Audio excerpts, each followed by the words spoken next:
Hello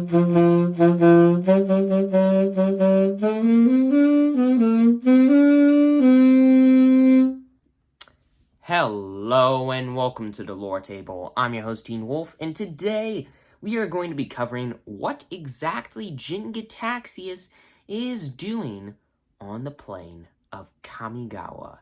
Now, for those of you that don't know, Jin-Gitaxias is he's a scary praetor. He's basically the experimenter, the tinkerer, the scientist of the Phyrexian Praetors, if you will.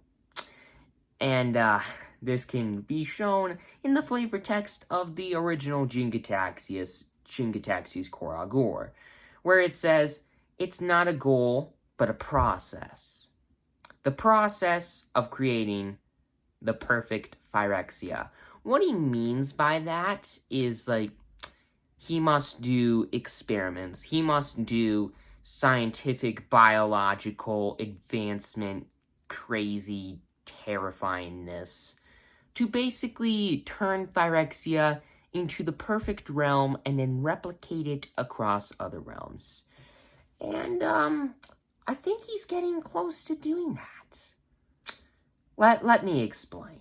So, on Kamigawa, Jin-Gitaxias got planeswalk there due to the help of Tezzeret using that planar bridge to planeswalk Jin-Gitaxias to Kamigawa. And before we go any further, if you don't know, if you haven't already watched the first 3 episodes of this series, go watch them. It's going to allow some of this to make a little bit more sense. And with that aside, let us continue. So, what's going on is, in Kamigawa Neon Dynasty, is that Jin-Gitaxias, Progress Tyrant, referring back to the flavor text where he's talking about process, he is continuing to make progress on the process of creating a perfect Phyrexia. He is doing a lot of experiments using this artifact called the reality chip, which, if you don't know this, the Wanderer, which is been reprinted in Kamigawa Neon Dynasty as the Wandering Emperor, got her planeswalking powers and planeswalker powers and spark from the reality chip, which means that this thing's powerful. And Jin-Gitaxias is experimenting on it. And, yeah, let's just talk about a couple of different cards that are kind of highlighting this experimentation.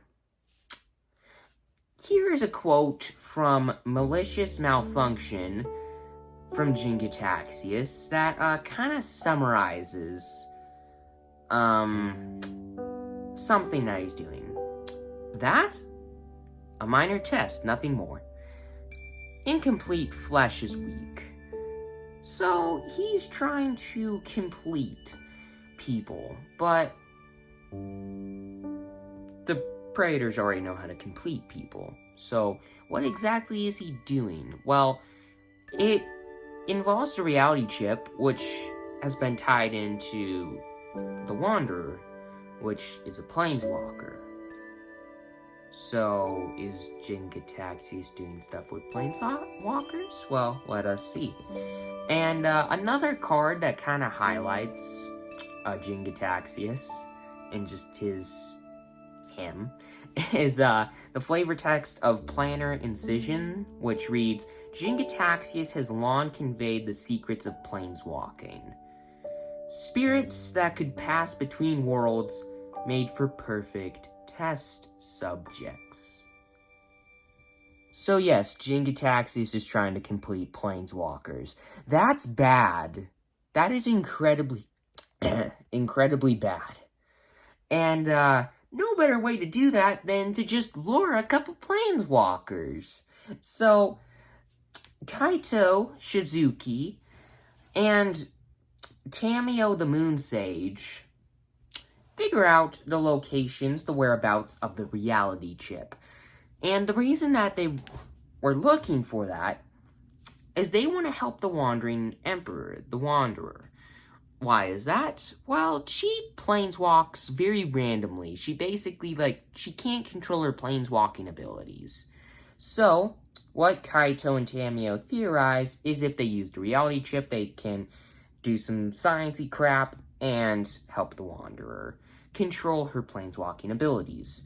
So, Kaito and Tamiyo are going to find the reality chip and help the Wanderer. So, Kaito pursues Tezzeret, and this can be highlighted in the art and flavor text of Kaito's pursuit, which reads, Kaito knew every rooftop in the city and closed in quickly on his quarry, but he knew nothing of the planar bridge until it was already too late. So, Jin-Gitaxias wasn't actually on Kamigawa for, at the time that Kaito and Tamiyo were chasing down Tezzeret to where the reality chip was. So where exactly was he? Well, like I said in the last video, probably doing some experimenting with Tyrite to make Phyrexians gods. Or have godlike powers. Yeah. So, then they burst into Jin-Gitaxias labs. Jin-Gitaxias's... That's hard to say. Jin-Gitaxias's labs, which can be showcased in the art and flavor text of Explosive Entry, which reads, Kaito and Tamiyo charged headlong into Jin-Gitaxias' secret lab, unaware that the Praetor was eagerly awaiting their arrival. So, what happened is Tamiyo and Kaito were lured in to basically become Jin-Gitaxias' experiments. Now, they're not too scared about this right now, because, it's just a dumb Praetor. He's not that scary at all. Yeah. No, that's not right. So, Kaito and Tamiyo, once stealing the reality chip, which can be shown and which can be seen in the art and flavor text of Reality Heist, saying Kaito grabbed the chip hoping it held answers, and those answers being how to fix the Wanderer's random planeswalking. So once Tamiyo and Kaito had the reality chip, they decided to just fight Jin-Gitaxias and Tezzeret. Tezzeret, which, the guild which many planeswalkers, including some of the most powerful planeswalkers in MTG history, like Chandra and Liliana, know that Tezzeret is not an easy threat to beat. And Tamiyo and Kaito do stand a chance against Tezzeret, because, it's two planeswalkers against one. It's not like it's not like Tezzeret is super duper powerful. He is, but not as powerful as two planeswalkers combined. However, when you throw Jin-Gitaxias into the mix, that changes things. And the reason I'm saying this is, let's just see. The art and flavor text of Spell Pierce, just kind of highlights it perfectly. For all their planning, Tamiyo and Kaito were unprepared to face the full power of a Phyrexian Praetor. So they already knew about Jin-Gitaxias' lab, the reality chip's whereabouts and whatnot, and they decided to storm in after kind of doing a bit of planning. They go in, storm Jin-Gitaxias' lab, hoping to defeat a Phyrexian Praetor, which is incredibly powerful and difficult to beat, and Tezzeret. So, both Kaito and Tamiyo put together don't stand a chance against Jin-Gitaxias. Just Jin-Gitaxias. Then you throw Tezzeret into the mix. Yeah, they are screwed. So, they are about to be beaten when the Wanderer comes in and holds off Jin-Gitaxias for the time being. And this can be shown in the art and flavor text of Wanderer's intervention, which reads, "Just as Jin-Gitaxias' victory seemed certain, the Wanderer appeared, her blade already in motion. One mighty slash was enough to take the Praetor out of the fight." That does not mean that he died. That just means that he is basically, knocked out for the time being. So 3 Planeswalkers against Tezzeret, not that big of a deal. And while that's going on, while the fight is going on, the Wanderer is given the reality chip to help, kinda tether her spark in planeswalking abilities to Kamigawa. So basically, the Wanderer basically is she's kinda tethered to Kamigawa while she has the reality chip, and her planeswalking just isn't super random anymore. Which is good, because Tamiyo, the Wandering Emperor, and Kaito succeeded. Or did they? Well, Jin-Gitaxias gets back up and starts beating them all up again. And, they're forced to run. They have to get out of there. Jin-Gitaxias and Tezzeret put together, even against 3 pretty powerful planeswalkers, don't stand a chance. So, Tamiyo is entrusted to hold on to the reality chip, since the Wanderer just didn't trust herself with it. And so, Tamiyo was given the reality chip to kinda keep it out of Jin-Gitaxias' hands, or claws, or whatever his hands are. But, yeah, that didn't really work out too well. Because what ends up happening is, Wanderer just randomly planeswalks. And, Kaito, he already left. And then he heard that the Wanderer, planeswalked out of there. And, so he went after her.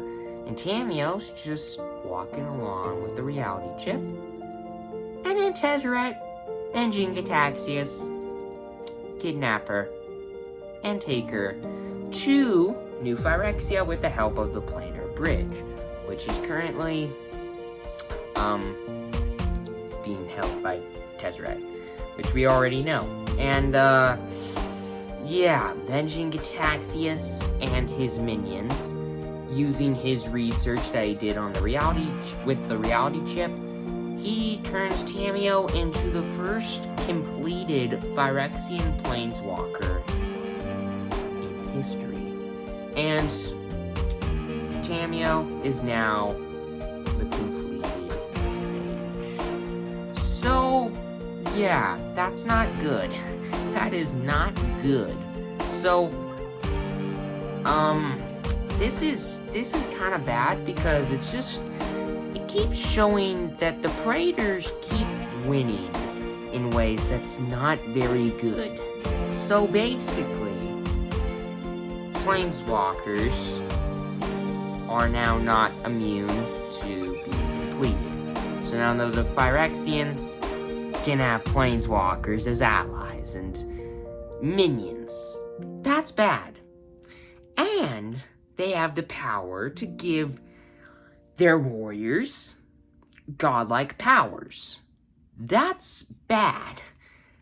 Then you do that to one of their completed planeswalkers. You can see where I'm going with this. Dominaria's screwed. Dominaria has no chance of winning. And, this is just kind of highlighting that they're gonna die. Dominaria is, unless some kind of miracle happens, bad things are gonna happen. Very, very bad things are going to happen. So, with all of that aside, this is just all a lot of bad news for Dominaria. But it's not all bad news, because in the next part, I'm going to talk about something that will give a little bit of hope to the people of Dominaria, and a bit of hope to defeat Phyrexia. So, or at least hold it off. So, with all of that aside, let us get into that next episode. And with all of that aside, I'm your host, Teen Wolf. Please consider subscribing, and thank you for watching. And I will see you next time.